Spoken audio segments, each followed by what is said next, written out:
Bienvenue sur ma chaîne, Jenny Lioré, rédactrice web. Je rédige et je crée du contenu de qualité à destination des propriétés viticoles qui cherchent à être bien référencées sur le web.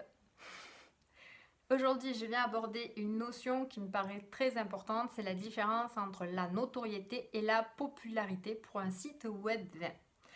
Attention, il est pour moi très important de faire la différence entre la notoriété et la popularité. Un site web 20 qui a une bonne notoriété, pour moi, c'est un site qui a des reconnaissances au niveau, par exemple, de la qualité des vins. Comme par exemple des dégustateurs qui sont des professionnels du vin et qui viennent recommander tel château, tel vin pour ses qualités organoleptiques. Ça peut être des recommandations qui sont faites par des cavistes, par des œnologues, par des sommeliers, par aussi dû à des médailles. Ça, c'est un site qui est reconnu, qui a donc, c'est un site web vin où il y a des vins qui sont reconnus et qui ont du coup une certaine notoriété. La popularité d'un site web 20, ce n'est pas du tout ça en fait. La popularité d'un site web 20, c'est un site qui a donc une certaine fréquentation, qui a une certaine puissance et qui a aussi souvent payé de la publicité pour être bien référencé. Alors, comment faire donc lorsqu'on est un vigneron, une propriété viticole qui a donc des vins qui sont extraordinaires en dégustation et qui valent le coup du coup d'être recommandés, mais qui sont noyés sur le web. Il faut travailler les textes. En travaillant les textes, vous pouvez arriver, votre site web 20 peut arriver à devenir populaire. Voilà.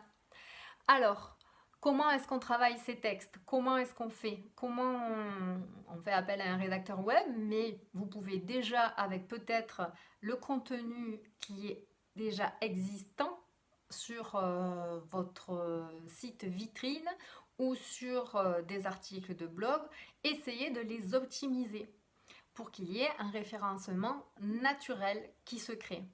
Tout simplement en mettant des balisages, en donnant une structure à votre texte, en insérant des mots-clés et un champ lexical ou un champ sémantique qui se rapporte à ce dont vous avez déjà rédigé, et aussi en créant une métadescription qui permet du coup à Google et au robot de Google d'encore plus trouver ce qu'il recherche lorsque quelqu'un tape une question, une requête ou des mots dans la barre de recherche de Google.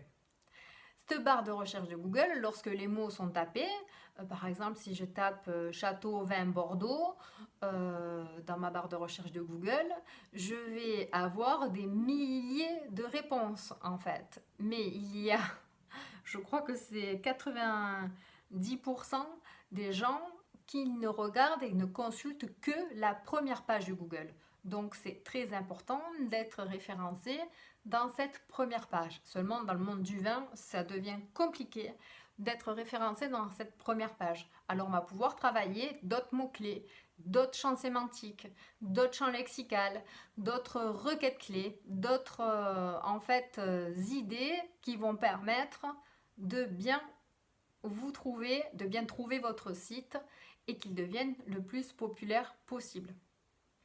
Alors je vous montrerai dans un exemple récent que je viens de faire lors d'une autre vidéo sur quoi j'ai travaillé pour positionner au mieux, même en position numéro 1, un article de blog d'un site qui n'était toujours pas référencé sur ces mots-clés qui étaient très pertinents. Voilà, j'espère que cette vidéo vous aura plu et que vous comprendrez tout l'intérêt de faire appel à un rédacteur web, une rédactrice, même si en fait vous savez écrire. Écrire pour le web, ça s'apprend. Écrire pour le web, ça devient très très très important. Et être bien référencé, c'est en fait ce qui va permettre aujourd'hui d'engendrer des actes d'achat de vos internautes. Alors je vous retrouve dans une prochaine vidéo. J'espère vraiment que vous avez compris ce que j'aborde dans la différence entre la notoriété et la popularité. Pour moi, ce n'est pas du tout la même chose dans le monde du vin. Ne vous faites pas avoir. À bientôt.